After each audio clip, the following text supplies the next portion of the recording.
Olá, meu irmão, minha irmã.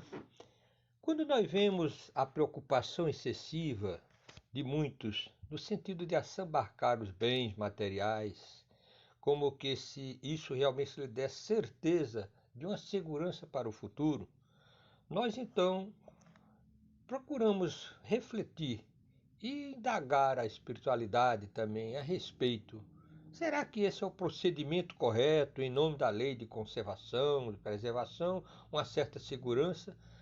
Nós sabemos que realmente devemos ter a preocupação de, quem sabe, ter reservas, mas será que é necessário que nós nos excedamos de acumular tanto ao ponto de faltar para outros?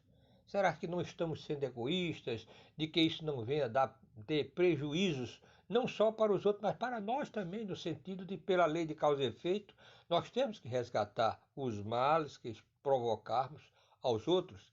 Então, é um assunto bem interessante que deve ser analisado com muito cuidado também, porque nós não devemos ser radicais e interpretar as coisas ao pé da letra, ao ponto de que realmente não possamos pensar no progresso, nas melhorias.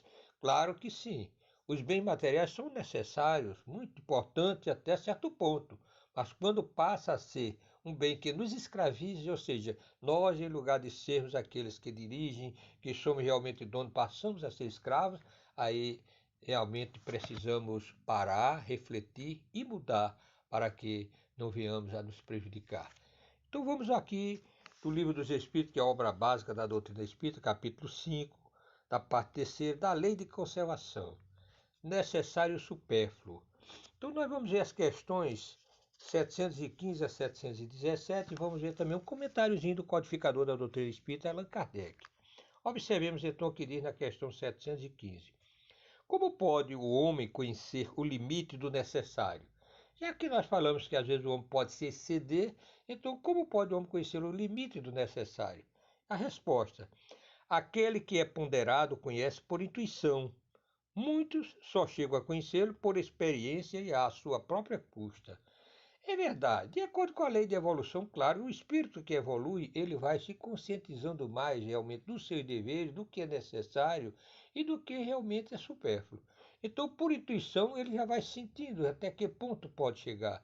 Mas alguns realmente precisam passar por experiências que façam compreender que estão errados, de que acumular demasiadamente é desequilibrar em termos de aquilo que da oferta e daquela necessidade, né?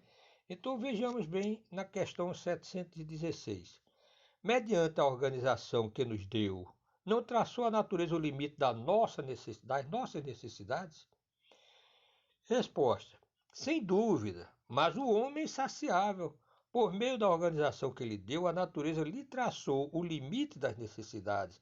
Porém, os vícios lhe alteraram a constituição e lhe criaram necessidades que não são reais. E é interessante, meus irmãos, que isso acontece até mesmo no que diz respeito à necessidade de sobrevivência na alimentação. Se nós realmente precisamos nos alimentar para sobreviver, realmente, então tem pessoas que ficam arriscando-se a morrer, de alimentar-se, de se exceder. Então vem o vício da gula. Pessoas que comem além do necessário, do que o próprio organismo precisa, e vai lhe causar problemas. Quantas doenças e até quantas desencarnações em função desses excessos. O vício da alimentação, que é um vício como outro qualquer, que pode prejudicar, que pode escravizar e pode realmente fazer com que aquele que o tem possa resgatar depois de forma mais dolorosa ainda. Então é preciso que nós paremos e reflitamos que a natureza traça, nós intuitivamente temos aquilo. Nós nos alimentamos, sentimos, o nosso organismo nos diz, aquela intuição que nós já saciamos, que não precisamos de mais alimento. Mas aí parece que aquela fome, não necessariamente aquela fome, mas aquele desejo insaciável de se alimentar faz nos exceder. Do mesmo jeito, com as posses, com os bens, com a questão do dinheiro, que faz com que as ambições projete sobre os outros até mesmo planos nefandos de destruição, de morte, de perseguição, assaltos, desonestidades, corrupções, tudo isso em função do desejo de ter que não é realmente uma necessidade, mas uma necessidade gerada pela ambição, pela ganância.